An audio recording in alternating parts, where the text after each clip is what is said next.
that ability to bend, and that where the ground is actually far away from the branches, such as this forsythia. So if I wanted to bring this down to the ground and bury it there, it would actually crack and it won't work. So I have to literally do the layering in the air, okay? So what does that mean? I need to bring to the branch the exact same environment that is on the ground, meaning I have to bring the soil up.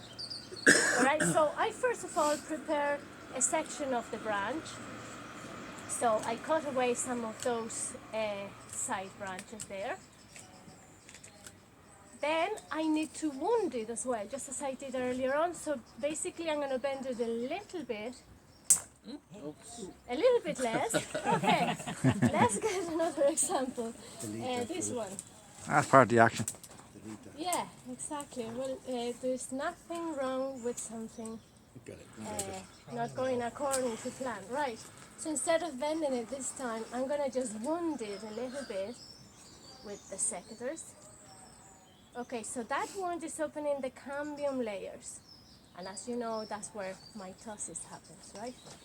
So, I'm reluctant to bend it again because it might crack on me.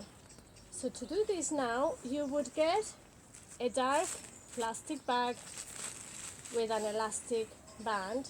So I'm gonna get some soil. Normally you get sphagnum moss, which is nice and moist, and maybe a compost or something like so. In this case, I have loads of bark mulch in here. So I would bring all of this into the wound area, then wrap it with the black plastic. Okay.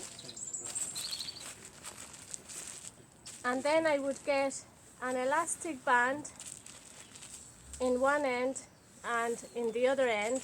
I only have one elastic band, but you get the idea. Okay.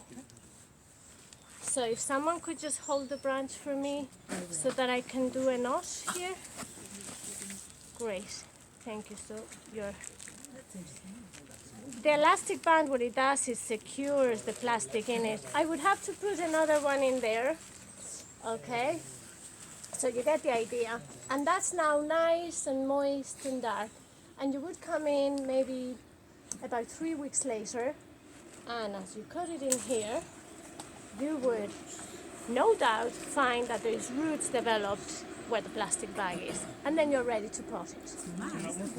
Sorry?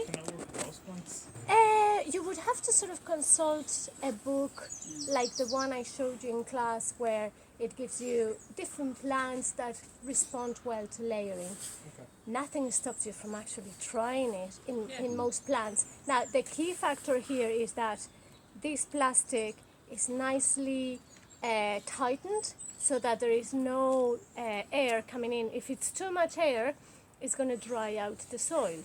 And as you know, the cells do not respond well to dryness. They need to be nice and... So should your soil be wet when it's going in? Yes, moist rather than soaking wet. Because it's never going to be wet again, is it? Exactly, and that's why you have to really tighten this well so that that moisture is kept in there.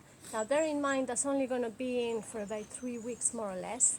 And it means you calculate how many air layerings can you do in the one plant. So one of the plants that responds really well to this is the dogwoods. So you can literally go in and air layer one bush and have 100 of the stems, and all you're doing then is literally pruning that stem away, putting it on a pot, and you haven't even destroyed the original plant. It's ready for more. Okay?